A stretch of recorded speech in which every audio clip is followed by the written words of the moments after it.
अस्सलाम वालेकुम नाजरीन, मैं हूं निका मोहम्मद और आप देख रहे हैं लॉकडाउन डेज। प्रोग्राम के इस दूसरे हिस्से में हम बात करेंगे डिफरेंटली एबल डिसेबल बच्चे जो हैं वो क्या परेशानियां फेस कर रहे हैं इस लॉकडाउन की सिचुएशन में।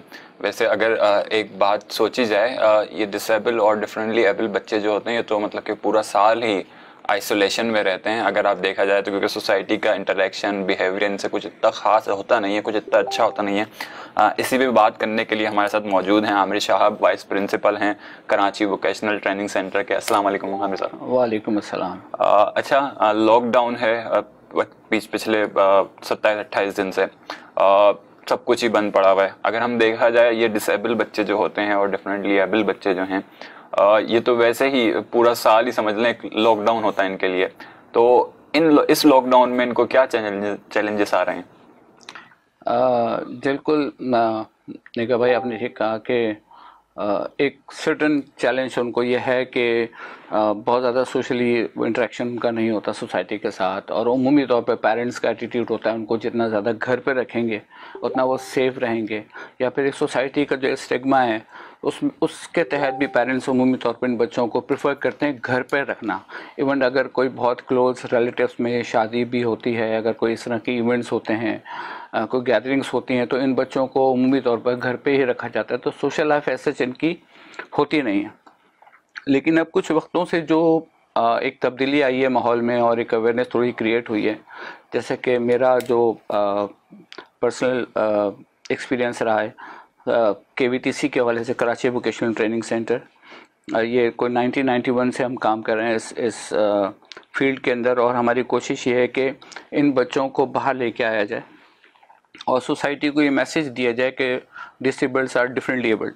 उनके पास ऐसे स्किल्स और ऐसे हुनर होते हैं जिसके तहत अगर उनको पॉलिश कर दिया जाए तो वो माशरे में बाइज़्ज़त रोज़गार कमा सकते हैं। तो वो बच्चे जो स्कूल गोइंग है, जो स्पेशल नीड्स के जो डिफरेंट, कराची में कोई 44 के करीब स्कूल्स हैं जो ऑपरेशनल हैं और माशाल्लाह अच्छा काम कर रहे हैं। इन तमाम स्कूल्स के अंदर जो बच्चे जा रहे थे और एक इंटरेक्शन उनका था नॉर्मल सोसाइटी के साथ, टीचर्स के साथ, वॉल्टियर्स के साथ, जो वहाँ पर विजिटर्स आते थे उनके साथ, वो ऐसा अब बिल्कुल रुक गया है और ये अनप्लान्ड हुआ है। लेट्स से कि हम बच्चों को तैयार करवा रहे होते हैं और उनको पता होता है कि हाँ जब समर ब्रेक आएगा तो उनको घरों पे रहना है पेरेंट्स के साथ, और सर्टन उनकी एक्टिविटीज़ होती हैं जो वो करते हैं। लेकिन ऑल ऑफ द सडन एकदम से सब बंद हो जाएगा तो वो नॉर्मल लोग जो है इसको एक्सेप्ट नहीं कर पा रहे हैं, उनको डाइजेस्ट करने में मसला हो रहा है, और वो अपनी रूटीन को एडजस्ट करने की कोशिशों में है कि किस तरह से ऑफिस भी साथ चलता रहे, घरों पे और घर पे रहना भी है, लोगों से विजिटर से मिलना भी नहीं है, किसी के पास जाना भी नहीं है। तो इस सूरत हाल में ये डिफरेंटली एबल्ड बच्चों को कुछ ज़्यादा चैलेंजेस हो रहे हैं। अच्छा, इसके साथ साथ अब चूँकि कुछ नॉर्मल लोग जो हैं हमारी सोसाइटी के वो घर में बैठ रहे हैं, आइसोलेशन में हैं, तो आप समझते हैं उनको अंदाज़ा हो रहा होगा कि ये जो क्या कहते हैं सोसाइटी डिसेबल्ड बच्चों के साथ या डिफरेंटली एबल्ड बच्चों के साथ जो रवैया रखती है वो कैसा होता होगा? बिल्कुल। उनको इस वक्त ये मौका भी शायद कुदरत ने दिया कि वो इस बात को समझ सकें कि जिन बच्चों को वो निगलेक्ट करके घरों पे छोड़ा हुआ था, और उस तकलीफ़ से शायद वो ख़ुद भी गुजर रहे हैं, बिकॉज़ वो बच्चा नहीं फोर्स कर सकता इस बात के ऊपर कि नहीं मुझे साथ जाना है या मुझे बाहर जाना है। वो सर्टन एक घर के अंदर लिमिटेशंस, रूल्स बनाए हुए हैं, उसको वो फॉलो कर रहा होता है। अच्छा, तो इन क्या कहते हैं बच्चों के चैलेंजेस भी हैं इस लॉकडाउन, कोरोना वायरस की वजह से जो लॉकडाउन हुआ हुआ है इस सिचुएशन में, तो ये चैलेंजेस क्या है और आप इसको किस तरीके से हैंडल कर रहे हैं? देखिए जी, KVTC एक मुनफरिद इदारा है। उसकी इनफरादियत यह है कि जैसे मैंने बताया कि कोई 44 स्कूल्स जो रजिस्टर्ड स्कूल्स हैं वो कराची में काम कर रहे हैं, सिर्फ कराची की बात करें।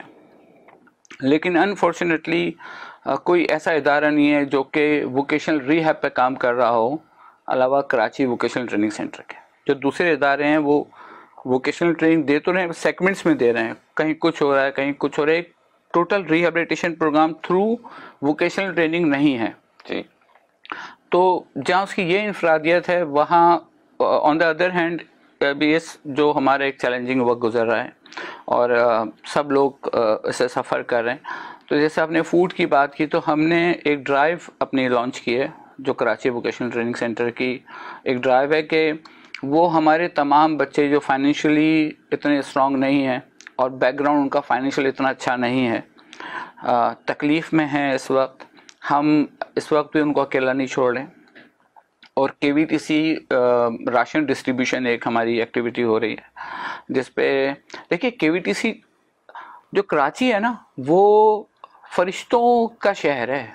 मतलब हम इसको चाहे कितना ही क्रिटिसाइज कर लें यहाँ के लोगों को, चाहे हम उनको किसी भी आंख से देखें, लेकिन जब भी मैंने ये देखा कि कभी कोई ऐसा सख्त बुरा वक्त अगर आता है, और बुरा वक्त की बात ना भी करें, KVTC free of cost institute है। हम अपने जो हमारे पास बच्चे आ रहे हैं वो 70% वो बच्चे हैं जो कि नहीं अफोर्ड कर सकते हैं, ना ट्रांसपोर्टेशन, ना बुक्स, ना यूनिफॉर्म, ना ट्रेनिंग, नहीं वो अफोर्ड कर सकते। तो ये KVTC फ्री ऑफ कॉस्ट है और हम कोई पेरेंट्स से चार्ज नहीं कर रहे, तो बिकॉज हमें पता है कि कहाँ से वो लोग आ रहे हैं और किस तरह से वो दो वक्त की रोटी खा रहे हैं, ये भी बड़ी बात है उनके लिए। तो एक ऐसा बच्चा जिसको चैलेंजेस हैं उस पर वो इन्वेस्ट करने का उनके लिए उनमें हिम्मत नहीं, वो पहले टूटे हुए। तो KVTC उनके लिए भी फंड रेस करता है। और जैसे मैंने कहा कि कराची शहर एक ऐसी जगह है जो फरिश्तों का शहर है। मतलब गुज़िश्ता 28 साल से मैं इस इदारे के साथ वाबस्ता हूँ और किसी महीने ये नहीं हुआ कि हमारे पास पैसे नहीं है, इस इदारे को कैसे चलाएं। लोग डोनेट करते हैं और पैसे दे रहे होते हैं। इसी तरह से ये ड्राइव जब हमने शुरू की कि हम इन बच्चों के घरों पे इनको राशन पहुँचाएं, ठीक, डोर स्टेप के ऊपर, क्योंकि सफ़ेद पोश लोग हैं, हाथ हमें पता है हर जगह नहीं फैलाते और मुश्किल में हैं। आप कराची में देखें जगह जगह सड़कों पे आपको बहुत सारे लोग ऐसे जो प्रोफेशनल हैं, जी, वो आपको नज़र आ रहे होंगे और वो कोशिश कर रहे हैं, उनको भी कराची वाले बिल्कुल इंटरटेन कर रहे हैं, उनको दे रहे हैं। तो KVTC ने ये ड्राइव शुरू की और अब हम इन बच्चों के घरों पर जाके इनको राशन डिस्ट्रीब्यूट करें ताकि ये जो सख्त जो एक क्रिटिकल पोजीशन है और एक वॉर की पोजीशन है उससे हम निकल सकें और उम्मीद करते हैं कि इंशाल्लाह। अच्छा, राशन डिस्ट्रीब्यूशन जो हो रही है ये स्पेशली KVTC के बच्चे जो हैं वही हैं या कराची के दूसरे डिसेबल बच्चों को भी हो रही है?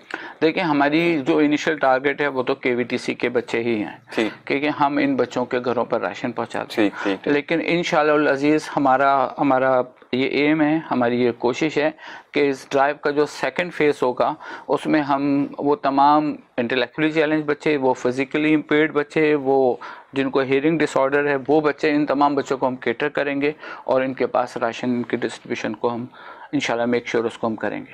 अच्छा, ये चैलेंजेस जो कोरोना वायरस की वजह से लॉकडाउन हुआ है, चैलेंज सबके लिए ही एक नया है, तो आप लोगों के लिए भी नया है, आप लोग इससे क्या कर रहे हैं, कैसे निपट रहे हैं? जी बिल्कुल, देखें नया दोनों हवालों से है। एक तो वो पेरेंट्स के लिए एक बहुत ही चैलेंजिंग हो गया, बिकॉज एक बच्चा जो स्कूल जाया करता था, उसकी एक सर्टेन एक्टिविटी थी, उसके फ्रेंड्स थे, तो वो शायद एक ख़ास ऑरा में ज़िंदगी गुजार रहा था, एक उसका टाइम टेबल बना हुआ था जिसको वो फॉलो कर रहा था और सारी चीज़ें स्मूथली चल रही थी।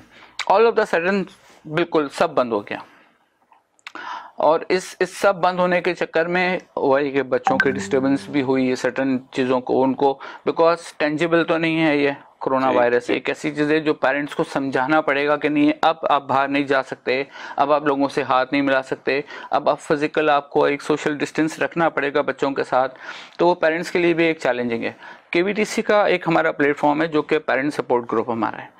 पेरेंट्स हमसे कोऑर्डिनेट करते हैं, हमें अपने चैलेंजेस बताते हैं और कुछ ऐसी बातें होती हैं जो हम देर इन दिन पेरेंट्स को बता देते हैं कि उनको किस तरह से इन हालात में क्या रिएक्ट करना चाहिए, कौन से मेजर्स लेने चाहिए, क्या डिसीजंस होने चाहिए। और सर्टेन चीज़ ऐसी है जो हमारे ग्रुप है, पेरेंट सपोर्ट ग्रुप, हम उस ग्रुप में लेके जाते हैं और हम उस चीज़ को डिस्कस करते हैं कि क्या बेस्ट सोल्यूशन इन पेरेंट्स के लिए हो सकता है। देखिए, वैसे बात करना बड़ा आसान है, किताबों में लिखी हुई बातों को दोहरा देना, लेकिन हम जो कि पेरेंट्स की जो घर के अंदर एक्चुअल ग्राउंड रियलिटी होती है उसे जानते हैं, तो उस ग्राउंड रियलिटी को समझते हुए चीज़ों को, उनकी प्रॉब्लम्स को सॉल्व करना, तो ये हमारे लिए भी एक बहुत नया एक्सपीरियंस है और हम बहुत एंजॉय कर रहे हैं इस बात को कि, और इस एंजॉयमेंट का एलिमेंट इसलिए कि अल्लाह ने हमें वो मौका दिया, अल्लाह ने हमें उस जगह रखा कि जहां हम किसी एक दूसरे इंसान की मदद कर सकें। अच्छा, आप क्या समझते हैं सोसाइटी का बिहेवियर इस पूरी सिचुएशन में कैसा है और कैसा होना चाहिए? अच्छा, अनफॉर्चुनेटली सोसाइटी अब इस वक्त तो सोसाइटी यूँ समझे कि तितर बितर हो गई है। ठीक, कुछ लोग हैं जो कि शायद इस बात को समझ पा रहे हैं इन चैलेंजेस को, लेकिन इस वक्त हर शख्स परेशान है। ये नहीं है कि जो फाइनेंशियली क्राइसिस में वो परेशान है, जिसके पास पैसे हैं वो भी परेशान है, बिकॉज उसकी भी लाइफ एकदम से चेंज हो गई है। तो इन सूरत हाल में डेफिनेटली इश्यूज थोड़े से ज़्यादा हो गए। जब कामनेस होती है, हर इंसान अपनी ज़िंदगी को सही तरह से लीड कर रहा होता है, गुजार होता है, तो शायद इतने ज़्यादा इश्यूज नहीं होते हैं। लेकिन इस वक्त चैलेंजिंग एक वक्त है। और ऑन द अदर हैंड देखें तो इसका एक फ़ायदा हुआ पेरेंट्स को। मतलब मैं इसको इस तरह से देखता हूँ कि वो पेरेंट्स जो अपनी जो प्रोफेशनल लाइफ है उसमें बहुत ज़्यादा बिजी हो गए थे, या फिर वो सिबलिंग्स जो कि अपनी स्टडीज़ और डिफरेंट चीज़ों के अंदर वो इतना कि वो अपने जो घर के अंदर एक इंटेलेक्चुअली चैलेंज्ड बच्चा है, जो उनका भाई है या बेटा है, शायद उसको उस तरह से वो केटर नहीं कर पा रहे थे, टाइम नहीं दे पा रहे थे। इस दफ़ा जो रिव्यूज़ पेरेंट्स के आ रहे हैं वो बात तो बहुत ही मज़े के हैं।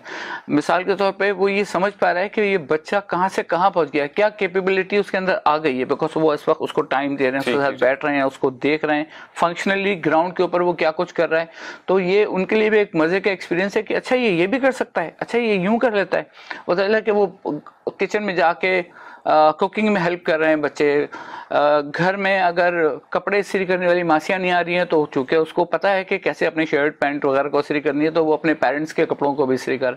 तो बच्चियाँ, एक पेरेंट का मुझे फ़ोन आया कि उसने सुबह मुझे जब बिस्तर पे लाके चाय का कप दिया तो मैंने उससे पूछा किसने बनाई ये चाय, तो उसने कहा कि मैंने बनाई। क्या तुम कैसे चाय बना सकती हो?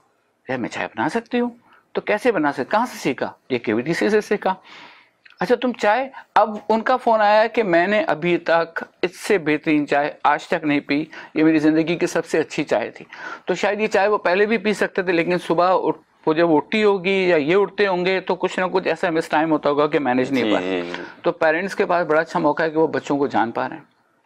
चैलेंजेस हैं। मेरी एडवाइस जो जनरली हम पेरेंट्स को दे रहे हैं वो ये दे रहे हैं कि अपनी नॉर्मल रूटीन एक घर की बनाएं, एक ख़ास टाइम टेबल एक सेटअप करें जिसमें एजुकेशन का भी टाइम हो, जिसमें बहुत सारे लोग इंडोर गेम्स की बात कर रहे हैं, बिल्कुल इंडोर गेम्स होने चाहिए।